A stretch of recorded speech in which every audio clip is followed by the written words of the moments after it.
আসসালামু আলাইকুম। সংবাদে আপনাদের সবাইকে স্বাগত জানাচ্ছি। আমি ফিরোজ তোহা। শুরুতেই আরবে কেবলস সংবাদ শিরোনাম।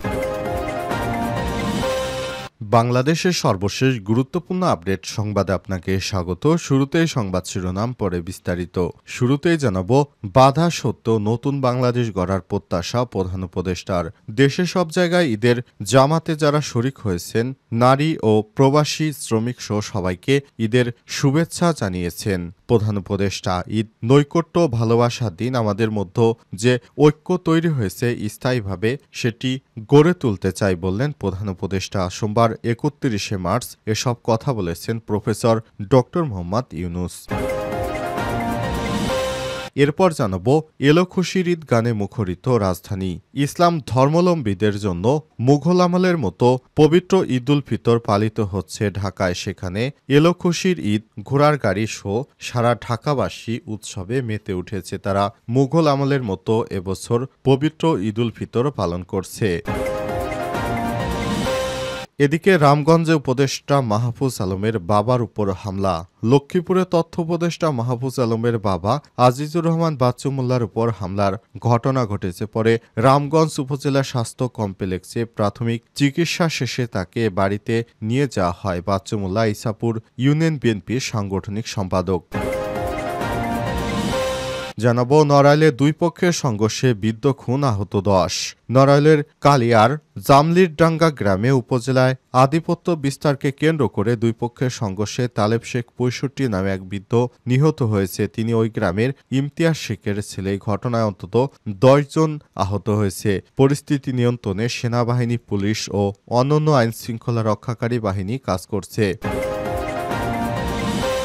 এদিকে ডিসেম্বরের মধ্যে নির্বাচন না হলে দেশে অস্থিতিশীল পরিস্থিতি তৈরি হবে। রয়টার্সকে বিএনপি।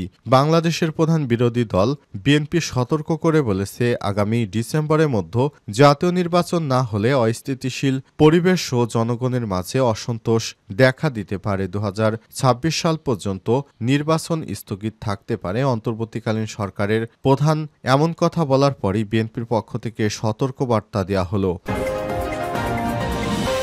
এবং সর্বশেষ জানাবো, ছাত্রদল নেতাদের পেটালেন নিষিদ্ধ সংগঠন ছাত্রলীগের নেতাকর্মীরা। পিরোজপুরের কাউখালী উপজেলা স্বেচ্ছাসেবক দলের কেন্দ্রীয় যুগ্ম সাধারণ সম্পাদক জসিমউদ্দিনের ঈদ শুভেচ্ছার পোস্টার লাগানোর সময় নিষিদ্ধ ঘোষিত ছাত্রলীগের হামলায় ৭ জন আহত হয়েছে। আজ উপজেলার শিয়ালকাঠি ইউনিয়ন পরিষদ ইউপির সামনে এই ঘটনা ঘটে। প্রিয় দর্শক, এতক্ষণ শুনছিলেন সংবাদ শিরোনাম, এবারে বিস্তারিত।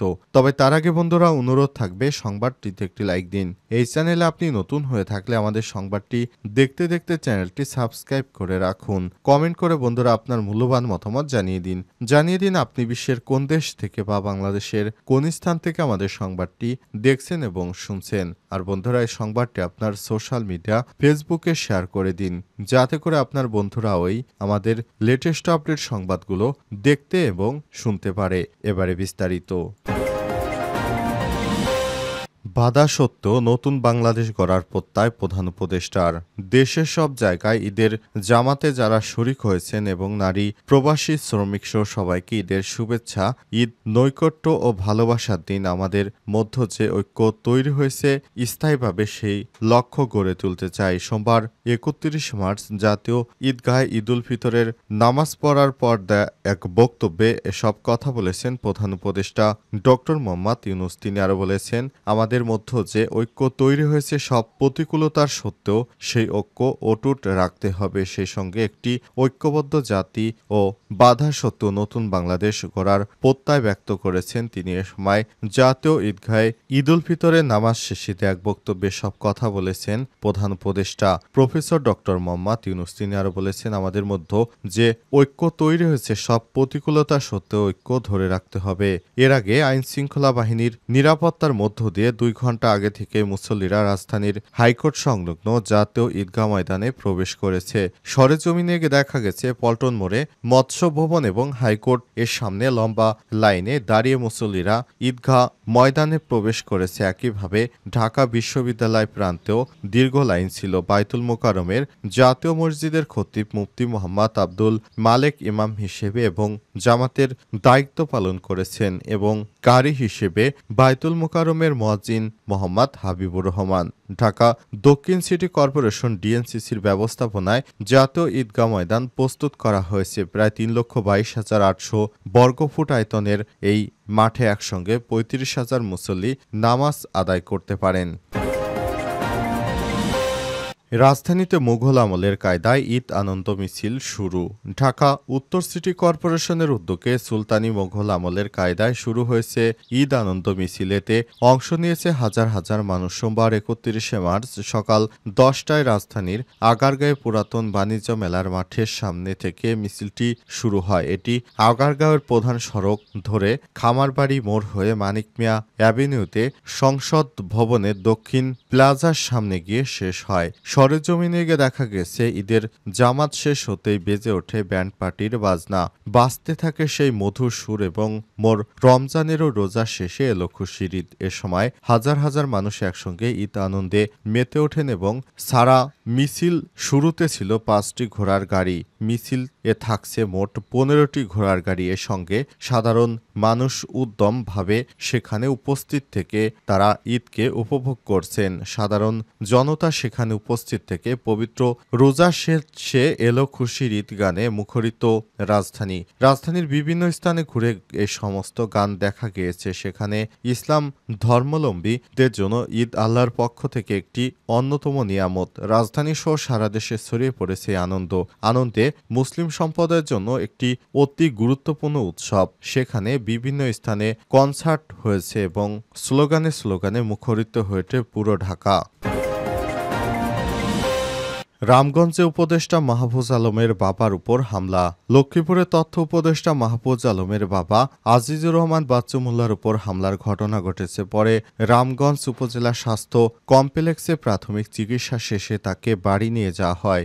বাচ্চু মোল্লা ইসাপুর ইউনিয়ন বিএনপির সাংগঠনিক সম্পাদক। রোববার 30শে মার্চ রাত 8:30টার দিকে উপজেলার নারায়ণপুরের মোল্লার বাড়ির সামনে এই হামলার ঘটনা ঘটে। এই ঘটনার প্রতিবাদ ও জড়িতদের গ্রেপ্তারের দাবিতে রাত 10:30টার দিকে রামগঞ্জ শহরে বিক্ষোভ মিছিল বের করেছে শিক্ষার্থীরা। পরে মিছিলটি শহরের গুরুত্বপূর্ণ সড়ক প্রদক্ষিণ শেষে রামগঞ্জ থানার সামনে গিয়ে সংক্ষিপ্ত বিক্ষোভ সমাবেশের মাধ্যমে শেষ হয়। এ সময় জড়িতদের দ্রুত গ্রেপ্তারের দাবি জানান তারা। অন্যথায় আরও কঠোর কর্মসূচির হুঁশিয়ারি দিয়েছে শিক্ষার্থীরা। পুলিশ এবং প্রত্যক্ষদর্শীরা জানিয়েছে রোববার বিকেলে জেলা ছাত্রলীগের সহসভাপতি মেহেদী হাসান মঞ্জু উপজেলা ইসাপুর ইউনিয়ন নারায়ণপুর এলাকার নিজ বাড়িতে আসেন। তিনি হাসিনার পতনের পর থেকেই পলাতক ছিলেন। সন্ধ্যার পর এলাকায় মেহেদী হাসান মঞ্জুকে দেখতে পেয়ে স্বেচ্ছাসেবক দলের নেতা সাগর হোসেন শুক্কুরের নেতৃত্বে স্বেচ্ছাসেবক দলের কয়েকজন মিলে তাকে মারধর করার চেষ্টা চালান। এই খবর শুনে তথ্য উপদেষ্টা মাহফুজ আলমের বাবা এগিয়ে গিয়ে বিষয়টি জানতে চান। এতে ক্ষিপ্ত হয়ে সাগর হোসেন শুক্কুর সহ কয়েকজন তথ্য উপদেষ্টার বাবার উপর হামলা করে। এতে তিনি হাতে আঘাতপ্রাপ্ত হয়ে আহত হন। পরে তাকে উদ্ধার করে রামগঞ্জ উপজেলা স্বাস্থ্য কমপ্লেক্সে নিয়ে প্রাথমিক চিকিৎসা দিয়ে বাড়িতে পাঠিয়ে দেওয়া হয়েছে। এই ঘটনার জের ধরে বৈষম্যবিরোধী শিক্ষার্থীরা বিক্ষোভ মিছিল ও প্রতিবাদ সভা করেন। এই ঘটনার পর এলাকায় অতিরিক্ত পুলিশ ও সেনাবাহিনী মোতায়েন করা হয়েছে। এ নিয়ে দুই পক্ষের মধ্যে উত্তেজনা বিরাজ করছে। উপজেলা ছাত্রলীগের সহসভাপতি মেহেদী মঞ্জু বলেছেন, রাজনীতি করে কখনো কারো ক্ষতি করিনি, এরপর পালিয়ে বেড়াতে হচ্ছে। অসুস্থ মাকে দেখতে বিকেলে বাড়িতে যাই, খবর পেয়ে বিএনপির লোকজন বাড়িতে হামলা করে। আমি এর আগেই বাড়ি থেকে বের হয়ে যাই। তখন বাচ্চু কাকা হামলাকারীদের বাধা দিতে গিয়ে হামলার শিকার হন। এদিকে অভিযুক্ত সাগর হোসেন শুক্কুরের সঙ্গে গণমাধ্যমের পক্ষ থেকে বারবার মোবাইল ফোনের চেষ্টা করেও তার বক্তব্য পাওয়া যায়নি। রামগঞ্জ থানার ভারপ্রাপ্ত কর্মকর্তা মোহাম্মদ আবুল বাশার বলেছেন, যারাই এই ঘটনার সঙ্গে জড়িত তাদের ছাড় দেয়া হবে না। জড়িতদের ধরতে অভিযান চলছে, পাশাপাশি মামলার প্রস্তুতিও চলছে। পরিস্থিতি পুলিশের নিয়ন্ত্রণে রয়েছে। নড়াইলের দুই পক্ষের সংঘর্ষে বিদ্ধ খুন আহত 10। নড়াইলের কালিয়ায় জামরিল ডাঙ্গা গ্রামে আধিপত্য বিস্তারকে কেন্দ্র করে দুই পক্ষের সংঘর্ষে তালেব 65 নামে এক বৃদ্ধ নিহত হয়েছে। তিনি ওই গ্রামের ইমতিয়াজ শেখের ছেলে। এই ঘটনায় অন্তত 10 জন আহত হয়েছে। রোববার 30শে মার্চ সন্ধ্যার দিকে উপজেলার জামলির ডাঙ্গা গ্রামে এই ঘটনা ঘটে। স্থানীয় সূত্র থেকে জানা গেছে, কালিয়া উপজেলার জামলির ডাঙ্গা গ্রামে লস্কর বংশ ও শেখ বংশের মধ্যে আধিপত্য বিস্তার নিয়ে বিরোধ চলে আসছিল। রোববার সন্ধ্যায় গ্রামের সুইচগেট এলাকায় এলাকায় বাজারে একটি ভ্যান গাড়ি রাখাকে কেন্দ্র করে দুইজনের মধ্যে বাকবিতণ্ডা হয়। এতে উত্তেজনা ছড়িয়ে পড়লে বাজার এলাকায় দুই পক্ষের মধ্যে সংঘর্ষে জড়ায়। এতে প্রতিপক্ষের দেশীয় অস্ত্রের কপে শেখ বংশের তালেব শেখ নামে এক বৃদ্ধ আহত হয়ে স্থানীয় এবং স্বজনেরা তাকে উদ্ধার করে নড়াইল সদর হাসপাতালে নিয়ে যায়। পরে জরুরি বিভাগের চিকিৎসক তাকে মৃত ঘোষণা করেছেন। এই ঘটনা অন্তত 10 জন আহত হয়েছে। এদের মধ্যে গুরুতর 3 জনকে খুলনা মেডিকেল কলেজে স্থানান্তর করা হয়েছে। কালিয়া থানার ভারপ্রাপ্ত কর্মকর্তা মোহাম্মদ রাশিদুল ইসলাম জানান, খুন পরবর্তী সহিংসতায় দোকানে আগুন দেওয়া হয়েছে। দোকানে ভাঙচুরের চেষ্টা চলেছে। ঘটনাস্থলে পুলিশ, সেনাবাহিনী এবং অন্যান্য আইনশৃঙ্খলা বাহিনী এসে পরিস্থিতি নিয়ন্ত্রণের চেষ্টা করছে।